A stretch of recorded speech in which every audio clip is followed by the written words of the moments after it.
புனித மாற்கு எழுதிய தூய நற்செய்தி அதிகாரம் 6 இறைவார்த்தைகள் 7 தொடக்கம் 13.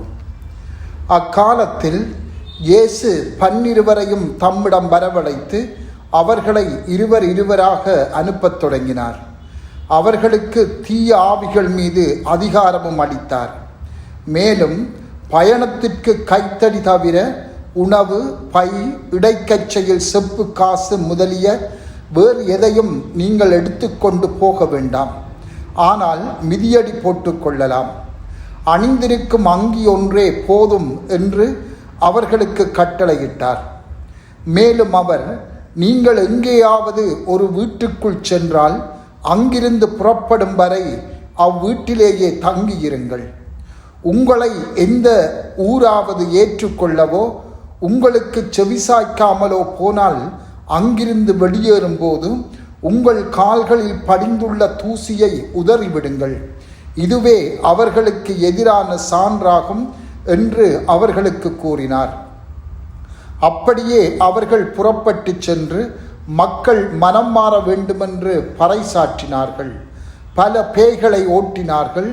உடல் நலமற்றோர் பலரை எண்ணெய் பூசி குணப்படுத்தினார்கள்.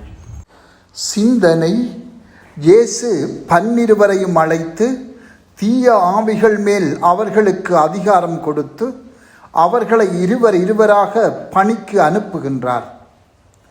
இந்த இறை வல்லமை அல்லது அதிகாரம் அவர்களுக்கு புதியது. அவர்கள் அதுவரை அறிந்திராத எந்த கொடையையும் விட சிறந்தது. அதனால்தான் இயேசு அவர்களை தமது இறை அருளில் நிலைத்து நின்று தாழ்ச்சியுடனும் எளிமையுடனும் தம் பணியை செய்யுமாறு அறிவுறுத்துகின்றார். பயணத்திற்கு கைத்தடி தவிர உணவு, பை, இடைக்கச்சையில் செப்பு காசு முதலிய வேறு எதையும் நீங்கள் எடுத்துக்கொண்டு போக வேண்டாம். எங்கேயாவது ஒரு வீட்டுக்குள் சென்றால் அங்கிருந்து புறப்படும் வரை அவ்வீட்டிலேயே தங்கியிருங்கள்.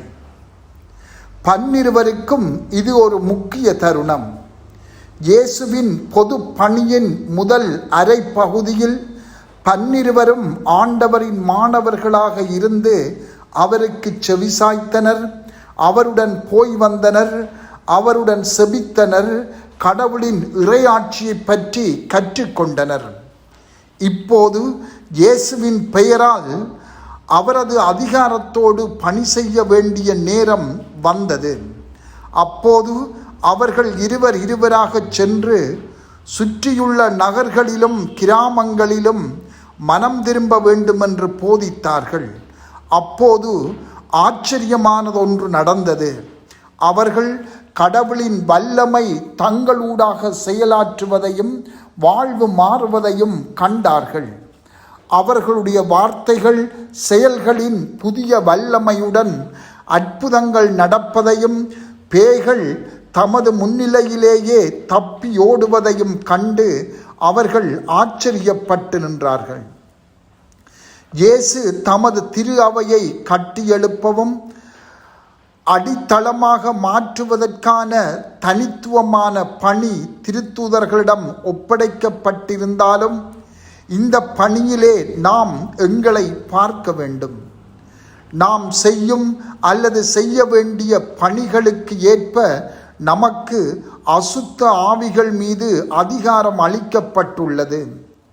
முறையான பேயோட்டும் அதிகாரம் சிலருக்கு திரு அவையால் உத்தியோகபூர்வமாக அளிக்கப்பட்டாலும் அன்றாடம் நிகழும் பேய்த்தனமான செயல்களை தடுக்க கடவுளின் அதிகாரம் நம் ஒவ்வொருவருக்கும் அளிக்கப்பட்டுள்ளது.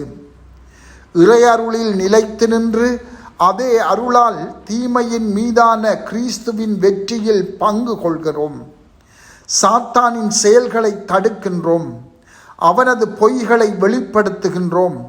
மற்றவர்கள் உண்மையாகவே அவர்களின் ஆன்மீக தேடலில் ஈடுபட நாம் உதவி புரிகின்றோம். பேய்த்தனமான அன்றாட செயற்பாடுகளை எதிர்த்து வெற்றி பெற ஆண்டவர் எங்களுக்கு அதிகாரம் தந்துள்ளார் என்று இன்று சிந்திப்போம். அதனை நாம் அன்றாடம் தீமைகளை வெற்றி கொள்ள பயன்படுத்துகின்றோமா என்றும் சிந்திப்போம். செபம். ஆண்டவரே, நீர் தந்த அதிகாரத்தோடு அன்றாட வாழ்வில் தீமைகளை வெற்றி கொண்டு வாழ அருள்தாரும். ஆமென்.